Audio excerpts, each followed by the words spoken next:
Hey guys, so if you were on the live earlier, this is the food that I was preparing on the live, but I did have to make an important call so that to end the live before the food finish. So this is the final finishing of the food. I season up everything with some Wakazu jerk seasoning, a little bit of salt, some olive oil, rub them in, and garlic, and also a little bit of Maggi all-purpose, the meat, like the seafood. And that is it.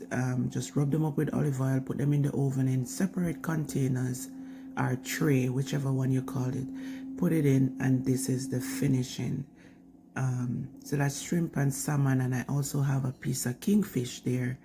So that is it. And then I have corn, string bean, asparagus, those little cabbage, I forgot what they call it, sweet potato on here, and regular potato. See, I'm cutting it soft, ready to eat.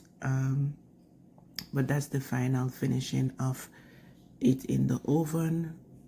Rub it up with olive oil, as I said, a little salt, and some garlics on this meal. So that's it, guys. And the corn, I put the seasoning on everything and just moist it up, and that is it. I am ready to have my plate. Oh God, guys, I taste it just now, the shrimp and stuff. If you taste this, you would love it. Let me know if you're gonna try it. Big up yourself.